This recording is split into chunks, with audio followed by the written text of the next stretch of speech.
My husband is afraid to get into the shower. Is this normal? My wife fell out of bed. How can I keep her safe?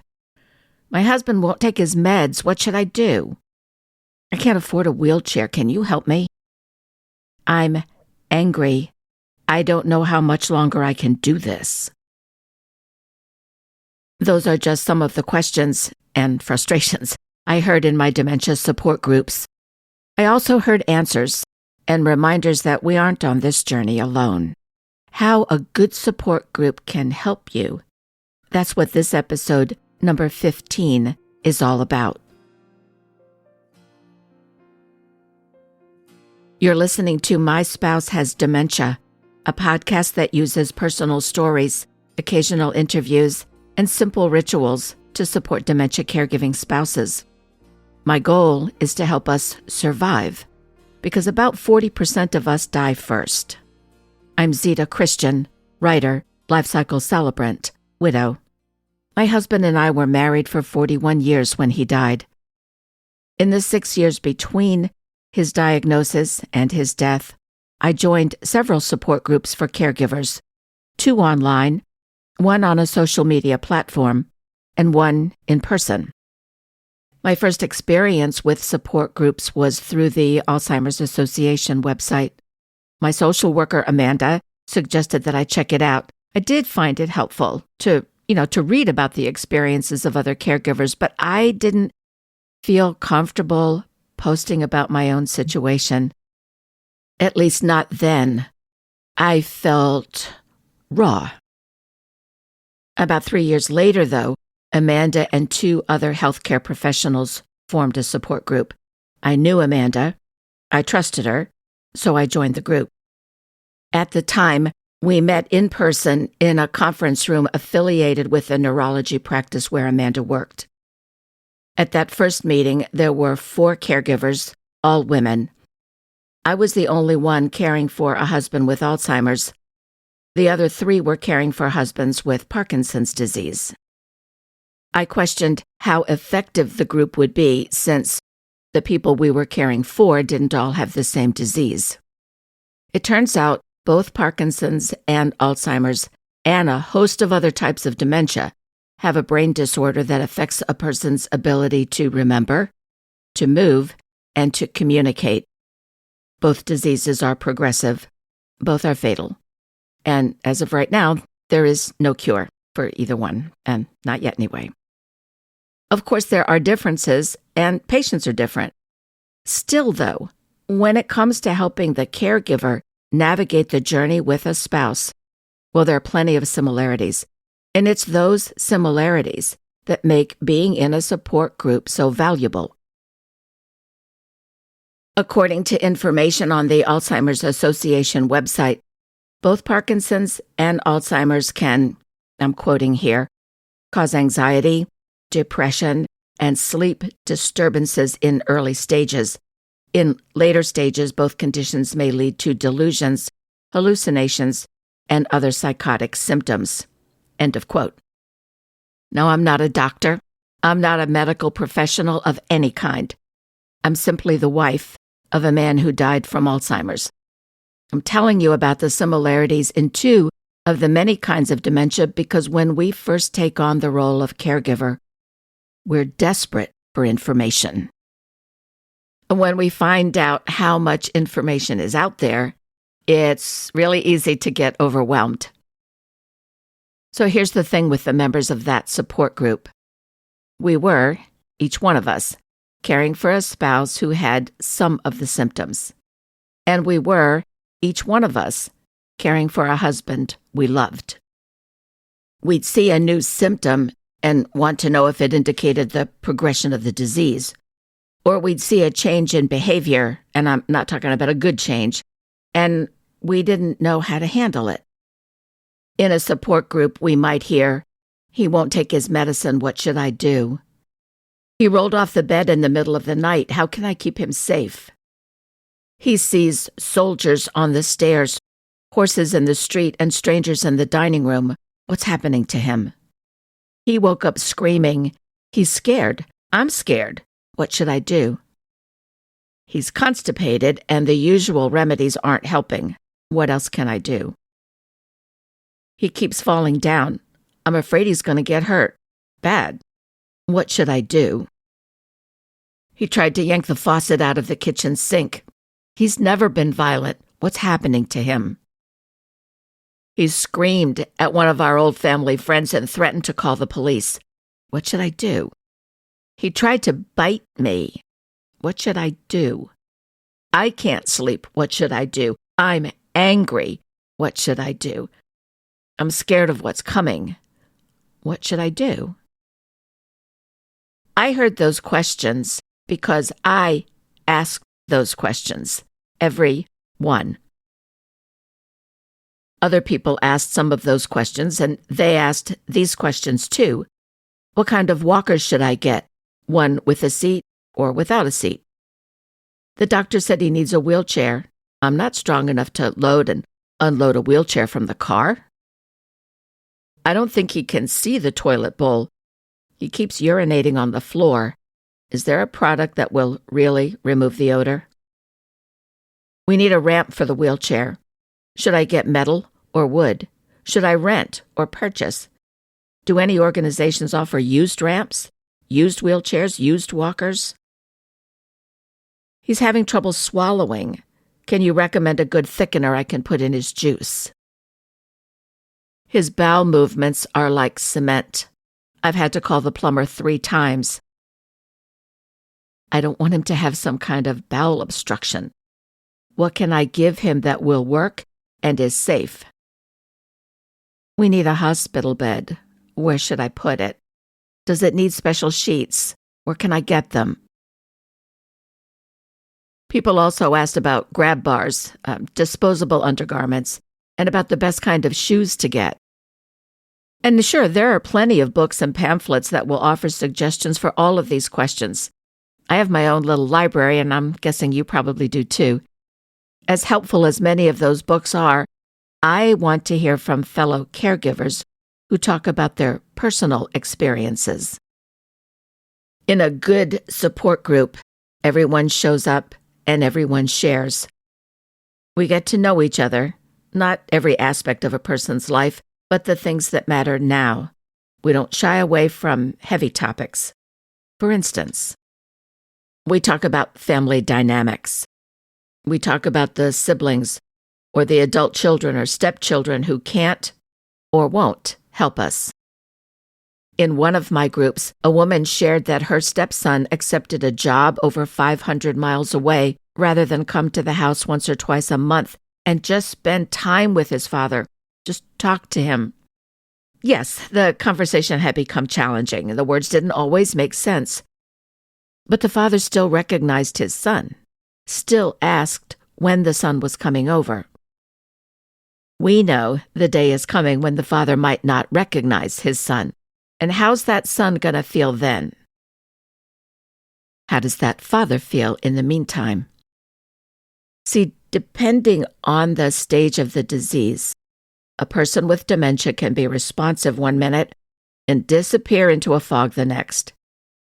If you're the primary caregiver, you get used to uncertainty.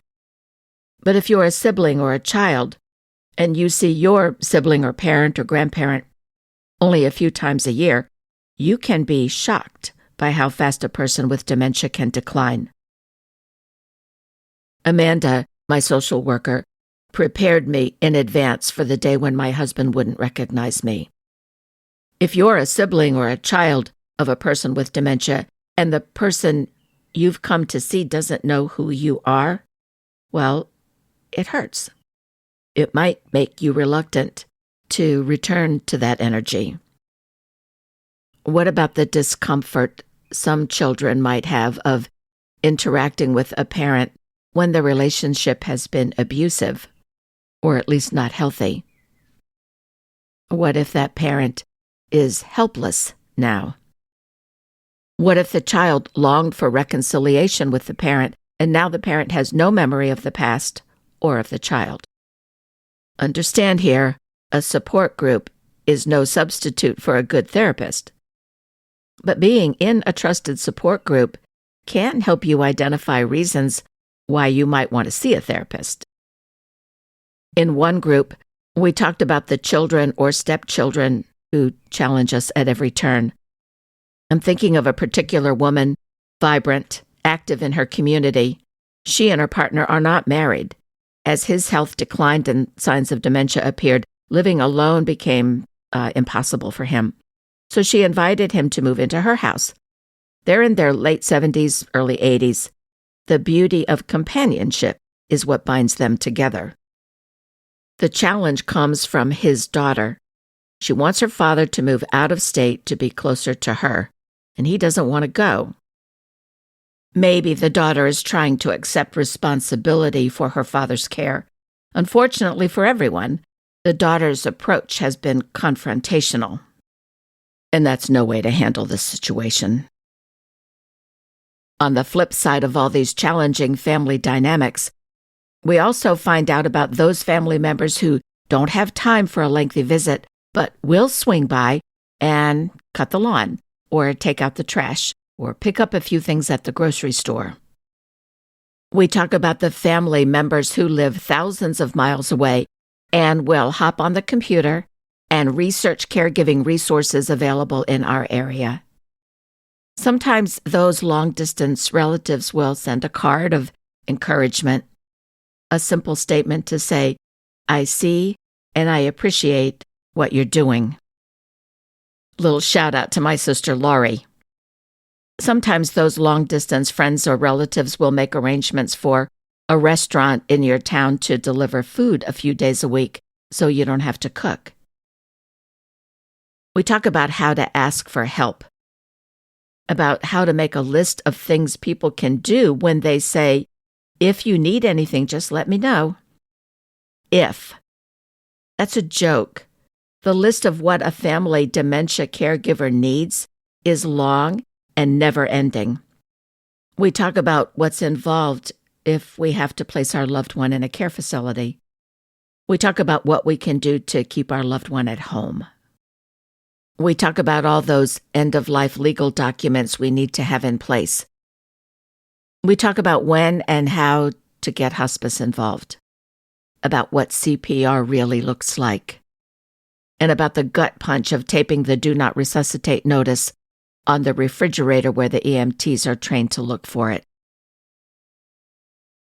So what if you know your spouse's wishes are no feeding tube, and your child accuses you of starving his father? What if your child has been estranged from the family and wants to keep the parent alive in order to make amends? In a good support group, you can talk about all of these situations too. And then we also talk about funerals and cemeteries and memorial services. We talk about the costs, the monetary costs, of course, and the physical costs, the emotional costs, and sometimes the spiritual costs. Right now, you might be thinking, wow, I didn't know that's what a support group was like, and you couldn't pay me to join one. I'm not going to expose myself that way. Or you might be thinking, I'd give anything to be in a group where I felt comfortable enough to talk about what I'm experiencing as a caregiver. I'd like to tell you that all support groups are alike. They are not. Some are structured like a webinar, where the caregiver listens to a guest speaker. Those speakers can be very helpful. And yeah, sure, the speaker might be there to talk about how to make your bathroom safe, and the speaker is employed by a company that offers that service. That doesn't negate the value of the information. Plus, having a speaker usually means you get to ask questions about your specific situation. You get to make a connection that you can explore later if you choose to. Still, to my way of thinking, the most important thing a support group can provide is a safe place to talk about what we're dealing with. And that also means what we're feeling. Having our experiences acknowledged, our questions answered, our concerns validated, and our anger understood, and our fears mirrored in the eyes of others. Well, I think that group dynamic helps lift the weight of our grief. And yes, I use the word grief. I'm talking about anticipatory grief. We are mourning the death of a loved one who is still alive. That's a topic for another episode. But in the meantime, think about what it means to support someone else or to receive support for yourself. To port, P-O-R-T, means to move something from one place to another, and a porter is someone who does the moving. A porter is the bearer of some sort of burden. To sup is to imbibe, to take in physically. That's where we get the word supper. Apply that idea to emotions. That makes a sup porter, someone who helps someone else bear an emotional burden, someone who helps a burdened person move from one place to another. In a good support group, each one of us is a supporter to someone else. We help each other move from one place to another, like moving from confusion to clarity, from wishful thinking to acceptance, from feeling helpless to feeling empowered. I facilitate a small support group for dementia family caregivers. We meet online twice a month. Unlike other online meetings that begin with a personal check-in and then move on to whatever the business at hand is, the whole purpose of our group is that personal check-in. We begin each gathering by sharing an example of how we exercised our personal power since the last meeting. Sometimes exercising power means something seemingly easy, such as telling the neurologist, "I want a second opinion." Sometimes we recognize our power when we question the reason for a new prescription, or when we press for information about a trial program for a new drug. Sometimes we realize we have power when we say no to an in-person medical appointment that requires at least an hour on the road, when a telemed appointment will suffice. We exercise power when we meet with an attorney to revise our own will and other end-of-life documents, since our spouse is no longer capable of handling that responsibility. Sometimes exercising power is being candid with our children about the progression of dementia. No more saying, "Oh, we're managing." It's being able to say, "He's afraid of water and won't get into the shower," or "He went outside and took off all his clothes," or "I had to call poison control because he ate a candle." Don't be a martyr. I suspect a lot of the caregivers in the 40% of us who die first are martyrs. Thinking about martyrs, have you read the book The Boy, the Mole, the Fox, and the Horse by Charlie Mackesy? It's an illustrated book about the friendship that develops among the four characters. Because of the pictures and the simple story, you might think the book is for children. And yeah, children enjoy it. But let me tell you, this book is for grown-ups. There's a passage I imagine was written with caregivers in mind. In it, the boy asks the horse, the biggest of the four, "What is the bravest thing you've ever said?" And the horse answers, "Help." The horse continues, "Asking for help isn't giving up. Asking for help is refusing to give up." So I want you to write that down. Tape it on the bathroom mirror, on the door of the refrigerator, on the dashboard of your car. Asking for help isn't giving up. Asking for help is refusing to give up. In an earlier episode, I talked about a 2018 study of family dementia caregivers and the effect of stress on their mortality. The results of the study suggested that whether or not a caregiver thinks she can handle the situation plays a huge role in whether or not she will survive. That's why, when I was caring for Dick, I made a point of recognizing those situations, large and small, when I felt I had some measure of agency, of control, of power. And when I felt helpless, I asked for help. Thinking back now to the questions I listed at the beginning of this episode, Let me give you a few of the answers I learned in the support group I was in at the time. So, my husband won't take his meds. Okay, crush them, put them in applesauce or pudding. And if he's taking antipsychotics, make sure you don't use the pill crusher for anything other than those meds. My husband rolled off the bed. Okay, get a good bed rail. I found the standard Easy Adjust bed rail online. I bought it, was back in 2019, and back then it was around $125. It kept Dick safe at night for the next 3 years. I'll put a link in the notes for this episode. He has hallucinations, soldiers on the stairs, horses in the street, strangers in the dining room. Okay, don't argue with him. Meet him where he is. Because in his mind, those soldiers, horses, and strangers are real. Instead, comfort him if the hallucinations are disturbing. Otherwise, ask him simple questions. Are the strangers nice? Are the soldiers tired? I've often wondered if people with dementia have the ability to time travel or something like that, and those hallucinations are real, just from another time. I don't know, maybe that's the storyteller in me. But the point is, they're real to the person with dementia. And telling that person, no, that's not there, there's nothing there, that's not going to help. That's just going to hurt. He woke up screaming, "What should I do?" Again, comfort him. Assure him he's safe.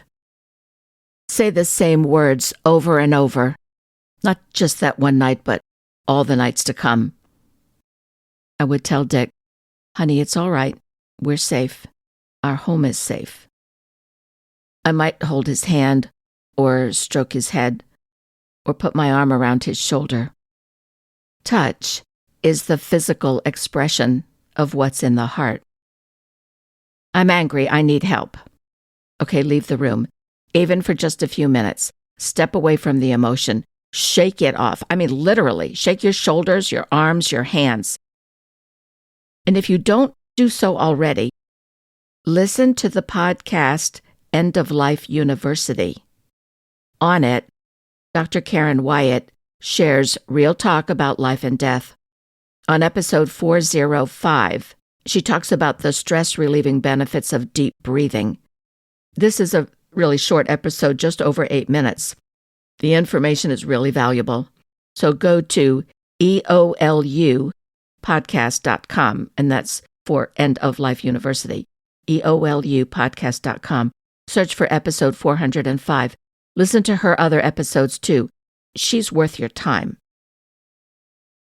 My dementia support group met recently. I told them that I was going to do an episode on support groups, and I asked them why they thought our group has been so successful. They all commented on the fact that we are 4 strong women, and that we are. I asked what they value most about the group. One woman said, "We can bring up topics knowing we haven't thought them through yet, because we want the perspective of the others to help us come to decisions." Another woman said the group is a safe place to talk, to ask questions, to vent. It might surprise you to know that the 4 of us don't know each other outside of the group. We have never met in person. So we pondered the question, what allows us to open up to each other the way we do? I came up with 2 things. Number 1, after meeting for 90 minutes twice a month for 10 months, talking about some pretty heavy issues, we've come to trust each other. And number 2, we need the emotional support that can come only from someone else who is or has been on this family dementia caregiving journey. It might take you a few tries to find the right group for you. Start by looking for groups on Facebook or Reddit. If you're worried about your privacy, use a fake name to start. You don't have to comment, just lurk. Then go to the Alzheimer's Association website, alz.org. At the top of the homepage, you'll see a dark purple banner. Look there for help and support and click Caregiving Support Groups. There's a search tool there that can help you find a local support group or direct you to an online group. Be sure you explore the whole website. You'll find information about the stages of Alzheimer's. That information was key to my sanity. I needed to know where my husband and I were on the journey. I understand that the disease doesn't progress in exactly the same way for everyone, and that makes everyone's journey a little different. Still, there are recognizable markers of change. Wherever you and your loved one are on the journey, you will quickly realize that you're not alone. Others have gone before you. They have stories to tell. And others are coming after you. They need your stories. So don't give up. Be open to trying something different. A lot of groups are meeting in person now. Don't be afraid to just walk in. If your parent is caring for a spouse with dementia and you want to do something to help, listen to this podcast together. Use it to start a conversation. Ask your caregiving parent, is that how you feel too? Tell me what worries you the most. Let's make a list of things I can do to help you. While you're exploring the Alzheimer's Association website, you might come across this statistic. Between 2000 and 2017, deaths from heart disease have decreased 9%, while deaths from Alzheimer's have increased 145%. Consider how that statistic affects family dementia caregivers, since approximately 40% of us die first. I mention that statistic in every episode. Is it scary? Yeah, it sure is. We need to know what we're up against. And that brings me to something encouraging I found on the Alzheimer's Association website. Vanderbilt University is doing medical research about how unpaid caregivers, usually family members, utilize online resources to find support. As part of that research, Vanderbilt is conducting a survey asking caregivers about online platforms they use. I'm talking about Facebook, YouTube, TikTok, Reddit, and others. As I understand it, the researchers want to find ways to make these online platforms truly helpful for us, the family dementia caregivers, and I'm encouraged. I also discovered roadscholar.org, and that road is ROAD. It's a nonprofit organization dedicated to helping adults travel and learn something along the way.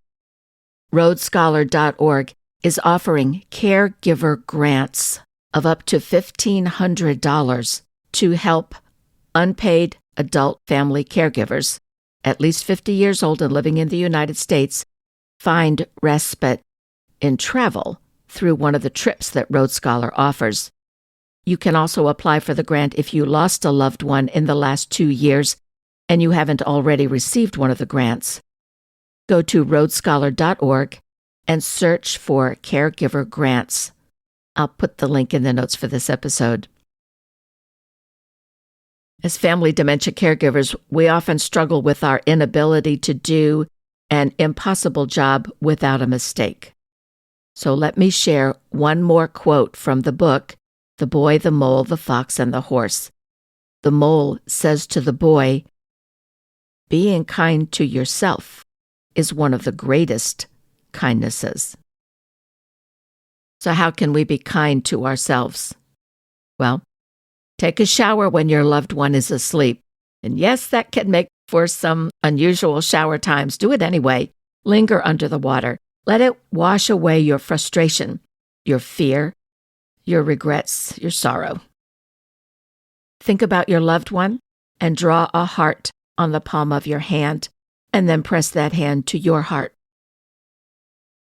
Draw a heart on the palm of your hand and press it to the heart of your loved one.